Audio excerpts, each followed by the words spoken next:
হাদিসটা বর্ণনা করেন, বন্ধুরে হযরত যায়েদ বিন সাবিত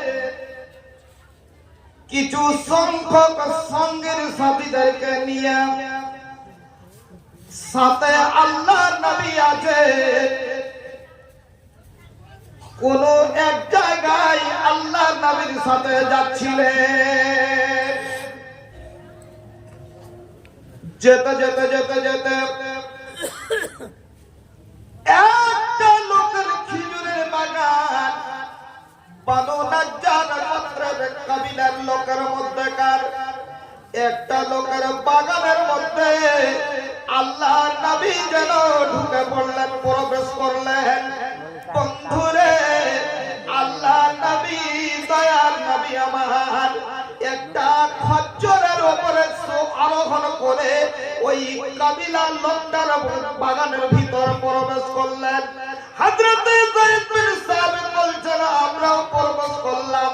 বন্ধু আমার, আল্লাহর নবীর গাধাটা যে সওয়ার হয়ে আছিলেন আল্লাহর রাসূল, ওই গাধাটার পাশে যেন যেমনই ওই বাগানের ভিতরে ঢুকলেন, ডান দিকে বা বাম দিকে এক সাইডে 4টা বা 5টা বা 6টা যেন কবর যেন রাখা হয়ে কবর আছে। কবরের পাশে দিয়ে যখন আল্লাহর রাসূল যাচ্ছিলেন, হঠাৎ করে কবরের পাশে যাওয়া মাত্রই ওই গাধাটা যেন লাফাতে আরম্ভ করে দিল।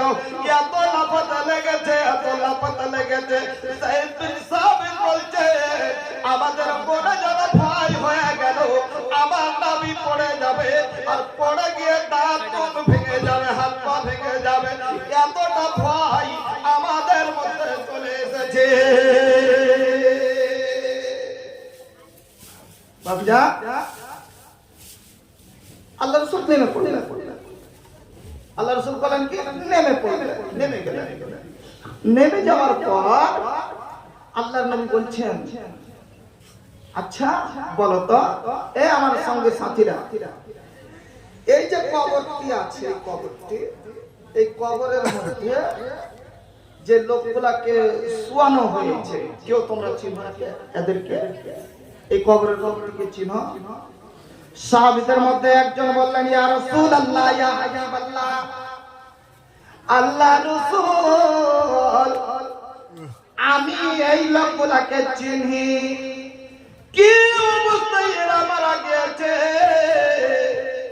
নবীকে বললেন, ইয়া হাবিবাল্লাহ, এই লোকগুলা হালাতে কুফর, यानी কুফরি অবস্থায় এরা মৃত্যুবরণ করেছে, এদের কবর হয়েছে।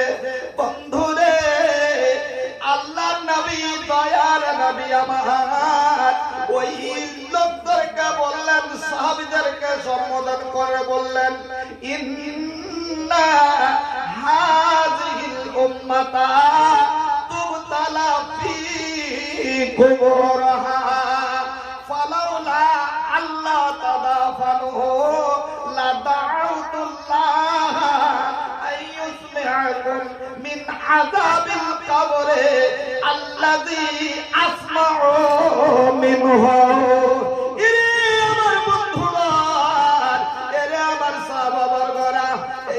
কবরের লোকটি আছে, এদেরকে আল্লাহ বিপদে ফেলে রেখেছে, এদেরকে আল্লাহ কবরে শাস্তি দিচ্ছে।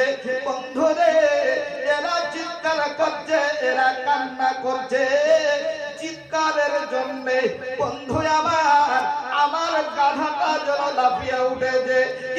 আমার সাহাবারা শোনো, ফালাউলা আল্লাহ তাদাফানু লাদাউতুল্লাহ আইয়ুসমিআকুম। বন্ধুরে আমার যদি মনের ভিতরে এটা ভয় যদি না হতো, এই ভয়টা যদি না হতো, তাহলে লাদাউতুল্লাহ, আল্লাহকে স্মরণ করতাম, আল্লাহকে বলতাম, আল্লাহ গো, এই যে কবরবাসীকে আযাব হচ্ছে, এই কত বন্ধু আমার আছে, এদেরকে আওয়াজটা শুনিয়ে দাও, ওদের ভয়, ওদের ওই কবরের আযাবের আওয়াজটা শুনিয়ে দাও। সুবহানাল্লাহ। এই যেমন বর্তমানে আল্লাযী আসমাউ বিনহু, যে এমন এখন যেমন আমি শুনতে পাচ্ছি, আল্লাহ এদেরকে শুনিয়ে দাও। কিন্তু বন্ধুরে, আল্লাহকে আমি ডেকে বলতে এই জন্য পারলাম না, যদি আমি বলে দিই আল্লাহ আমার কথা শুনবে আর তোমরা শুনে নেবে।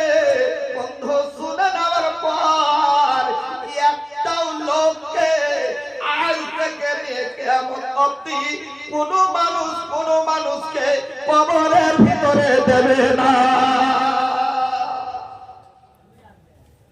কবরের ভিতরে দিবে না। কবর খনন করা তো দূরের কথা, কবরের নাম শুনবেন, নাম পর্যন্ত কেউ দেবে না। কবর খনন করার লোকই খুঁজে পাওয়া যাবে না, লোককে তো কবরে মানে দেওয়ার দূরের কথা। বাপজান, তাহলে চিন্তা করে দেখুন কবরে আযাব হয় কিনা। দুইজন যোগ্য ওলামায়ে দ্বীন বসে আছেন, জিজ্ঞেস করেন। শুধু তাই না, কবর এমন একটা ভয়ঙ্কর জায়গা, এত ভয়ঙ্কর জায়গা, কবর মানুষকে ডাকে, আনা বাইতুল গরাব। আমি হলাম অন্ধকার ঘর, আমি কিরামান বলার ঘর, আমি হলাম একটা ভয়ঙ্কর ঘর। খবরদার, তুমি আমার বুকে তো তোমাকে আসতেই হবে। আসতে গেলে তোমাকে কিছু সঞ্চয় করে আসতে হবে, নচেত খালি হাতে শূন্য হাতে তুমি আমার ঘরে আসিও না, তোমার অবস্থা খারাপ হয়ে যাবে।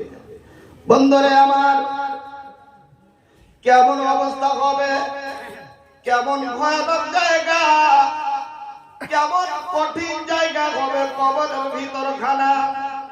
আল্লাহর নবী, দয়ার নবী আমার বললেন, বন্ধু আমার, এত বিষাক্ত সাপ আপনার কবরের ভিতরে নিযুক্ত করে দেওয়া হবে। বন্ধুরে, একবার যদি আপনাকে দংশন করে ধনী আমার,